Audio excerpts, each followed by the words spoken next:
Right now, as you watch this video, missiles are being launched, governments are mobilizing, alliances are being tested. The Middle East, that ancient, sacred, and volatile region, is once again at the center of a global storm. And at the heart of it all, two nations locked in a conflict that has been brewing for decades: the United States and Iran. But here's what the news anchors won't tell you. Here's what the political analysts, the generals, and the diplomats have completely missed. Not by some conspiracy theorist on the internet, not by a modern-day self-proclaimed prophet, but by men who lived over 2,000 years ago. Men who wrote their words on scrolls, in deserts, under divine inspiration, and whose writings have survived every empire, every war, and every attempt to silence them. We are talking about the book of Daniel, the book of Ezekiel, and the words of Jesus Christ himself. Now, I know what some of you are thinking. Here we go, another doomsday preacher. But stay with me, because what I'm about to show you is not speculation. It is not cherry-picked interpretation. It is the literal, documented, historical record of prophecy meeting reality in ways so specific, so detailed, and so undeniable that even secular historians are forced to take notice. The conflict between the United States and Iran is not just a geopolitical event. It is not simply a struggle over oil, nuclear weapons, or regional dominance. When you read what the ancient prophets wrote, and when you understand the symbolism they used, you begin to see something far more significant unfolding before your eyes. This is the iron mixing with the clay, and according to the Bible, it will not hold. In this video series, we are going to break down 5 essential truths hidden in the prophetic scriptures that speak directly to what is happening today between the United States, Iran, and the broader geopolitical landscape of the Middle East. We will look at Daniel's vision of the great statue with its iron and clay feet. We will examine Ezekiel's terrifying prophecy about Gog, Magog, and Persia. And we will sit with the words of Jesus Christ, who, when asked about the end of the age, gave an answer so detailed and so precise that it reads like a modern headline. But more than prophecy, this is a warning, and warnings are only useful if someone is paying attention. You will hear of wars and rumors of wars. See that you are not alarmed, for this must take place, but the end is not yet. Matthew 24:6. Keep watching, because everything is about to make sense. To understand what is happening right now in the world, we need to go back, way back, to 605 BC, to the city of Babylon, the most powerful empire on earth at that time, and to a young Hebrew prophet named Daniel, who found himself in the court of King Nebuchadnezzar after being taken as a captive from Jerusalem. Nebuchadnezzar had a dream so disturbing, so vivid, and so strange that it robbed him of sleep. He called all his wise men, his magicians, his enchanters, demanding that they tell him both the dream and its interpretation. When they couldn't, he ordered them executed. But Daniel, a young man of faith, of discipline, and of extraordinary prophetic gifting, received the dream and its meaning from God himself. The vision of the great statue. The dream was of a colossal statue, an image of terrifying size and splendor, and this statue was made of different materials from head to toe. The head was made of pure gold, representing Babylon itself, the greatest empire on the age. The chest and arms were silver, the Medo-Persian Empire that would follow. The belly and thighs were bronze, the Greek Empire under Alexander the Great. The legs were iron, the Roman Empire, strong and crushing, breaking everything in its path. And then, the feet. And as the toes of the feet were partly iron and partly clay, so this kingdom shall be partly strong and partly brittle. As you saw the iron mixed with soft clay, so they will mix with one another in marriage, but they will not hold together. just as iron does not mix with clay. Daniel chapter 2, verses 42 to 43. Now here is where it gets urgent. Most scholars agree that the statue describes a succession of world empires leading to a final world order. And this final order, represented by the feet of iron and clay, is marked by one terrifying characteristic.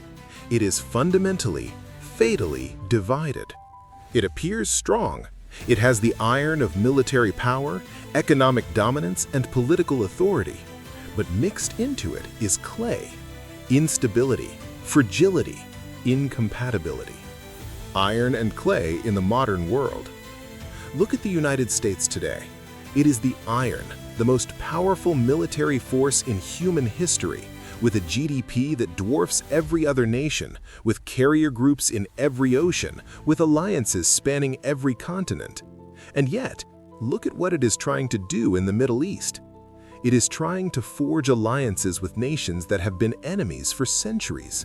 It is trying to create coalitions between Sunni Arab states and a Jewish state that those same nations sought to destroy. It is trying to contain the Persian power of Iran, a nation with deep religious convictions, ancient cultural pride, and a revolutionary ideology that views American influence as an existential threat. Iron and clay. They are mixing. They are being forced together by geopolitical necessity. But Daniel saw this coming, and he said with prophetic certainty, they will not hold together. The United States, for all its power, cannot solidify an alliance in a region where the religious, ethnic, and historical fault lines run deeper than any political agreement. The Abraham Accords were celebrated as a historic breakthrough, and yet Iran remains defiant. Yemen remains unstable. Iraq remains divided. Lebanon is in collapse. The clay refuses to bond with the iron. Daniel wrote this in the 6th century before Christ was born, and every geopolitical analyst today, secular or religious, will tell you the same thing the prophet told a Babylonian king. The Middle East cannot be unified by force alone. The statue will fall. The question is not if, but when. And more importantly, where will you be standing when it does? If Daniel gave us the geopolitical framework, Ezekiel gave us the war map. Ezekiel chapter 38 is one of the most studied, most debated, and most spine-chilling passages in all of prophetic literature. Written around 593 BC, centuries before many of the nations it references even existed as we know them, it describes a massive military coalition that will rise in the last days and march against the land of Israel. And right there, explicitly named in verse 5, is a nation that every reader should recognize immediately. Persia, Cush, and Put are with them, all of them with shield and helmet. Ezekiel 38:5. Persia, the ancient name for what is today the Islamic Republic of Iran. Who is Gog? Who is Magog? The prophecy is addressed to Gog, of the land of Magog, the chief prince of Meshech and Tubal. Scholars have debated the precise identity of Gog for centuries, but there is broad consensus on several key points. First, the coalition described in Ezekiel 38 includes nations from the north and east of Israel, historically corresponding to Russia, Turkey, and the nations of Central Asia. Second, Persia, Iran, is explicitly named as a core member of this coalition. Third, the target of this coalition is Israel, described as a land of unwalled villages, a phrase that resonates powerfully when you consider that modern Israel is a nation that did not exist at all when Ezekiel wrote these words. Think about that for a moment. Ezekiel, writing in Babylon as a captive of a destroyed nation, prophesied the existence, the restoration, and the military targeting of a state called Israel, 2,500 years before it was re-established in 1948. Iran's ideology and Ezekiel's prophecy. Now consider this. The Islamic Republic of Iran, since its founding in 1979, has made the destruction of Israel a central pillar of its foreign policy. Iranian leaders have repeatedly called for Israel to be wiped off the map. Iran funds Hezbollah in Lebanon, Hamas in Gaza, and the Houthis in Yemen, all groups dedicated to the elimination of the Jewish state. Iran is not hiding its intentions, it is broadcasting them. And what it is broadcasting sounds remarkably, disturbingly like what Ezekiel described 2,600 years ago. A Persian-led coalition aligned against Israel, ready to strike. And what happens when this coalition marches? Ezekiel doesn't leave us in suspense. "I will summon a sword against Gog on all my mountains," declares the Lord God. "Every man's sword will be against his brother. With pestilence and bloodshed I will enter into judgment with him, and I will rain upon him and his hordes and the many peoples who are with him torrential rains and hailstones, fire and sulfur." The language is apocalyptic, the imagery is catastrophic, but the message is theological. No human coalition assembled against God's purposes will succeed. Persia, Iran, will not ultimately prevail. The coalition of iron that appears invincible will fracture and fall. Now you tell me, looking at the news today, does this not sound like the world we are living in? The United States is not named in Ezekiel's prophecy. Some scholars suggest the absence of a dominant Western power in this end-times conflict implies that American influence in the Middle East has already collapsed by the time this war unfolds. Others suggest America plays a supporting role. But what is clear, unmistakably, irrefutably clear, is that Persia is there, Iran is there, right where Ezekiel said it would be. Now we come to Jesus. It was just days before his crucifixion. He was sitting on the Mount of Olives, overlooking Jerusalem, overlooking the very city that would soon call for his death. And his disciples came to him privately and asked him a question that has echoed through 2,000 years of human history. "Tell us, when will these things be, and what will be the sign of your coming and of the end of the age?" Matthew 24:3. They wanted to know, and Jesus answered, not vaguely, not in riddles designed to confuse. He gave them a detailed, sequential, multi-layered response that scholars and theologians have studied for millennia, and that continues to reveal itself with startling precision as history unfolds. Wars and rumors of wars. His very first sign? Wars. "You will hear of wars and rumors of wars. See that you are not alarmed, for this must take place, but the end is not yet. For nation will rise against nation, and kingdom against kingdom." Matthew 24:6-7. Notice what Jesus is doing here. He is not predicting a single war. He is describing a pattern, a global condition of persistent, escalating conflict. Nation against nation, kingdom against kingdom. Not just isolated skirmishes, but a world in which war is the defining geopolitical reality. Does that describe the world today? In the last 100 years alone, humanity has endured 2 world wars, the Korean War, the Vietnam War, the Gulf Wars, the war in Afghanistan, the Syrian Civil War, the Russian invasion of Ukraine, and now the escalating tensions between the United States and Iran. We are living in the most militarized period in human history. Earthquakes, famines, and the beginning of birth pains. Jesus continued. He spoke of earthquakes in various places, of famines, of pestilences, and he used a phrase that has become critically important to end times theology. He called these things the beginning of birth pains. Birth pains. The phrase is not accidental.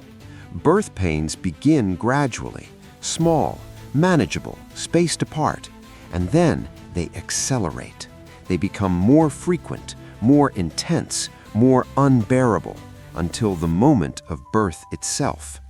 What Jesus is describing is not a single cataclysmic event. He is describing a process, a groaning of the world that intensifies over time, building toward a climax. And those who understand the signs will not be caught off guard. The abomination and the great tribulation. Jesus also referenced the prophet Daniel directly, pointing to the abomination of desolation spoken of by the prophet Daniel as a key marker. This is not coincidental. Jesus is weaving together the prophetic tradition, Daniel, Ezekiel, the Hebrew scriptures, and validating them with his own authority. He is saying Daniel was right, Ezekiel was right, and what they described is coming.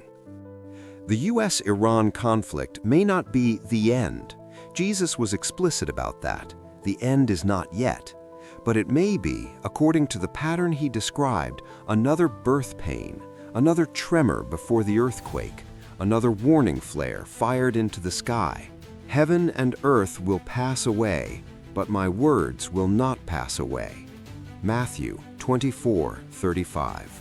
He staked everything on the reliability of his words.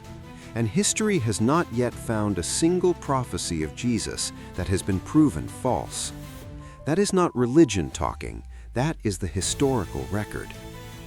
We have covered a lot of ground in this series. We have seen Daniel's vision of the iron and clay, a final world order that appears powerful but is internally fractured, incapable of holding together.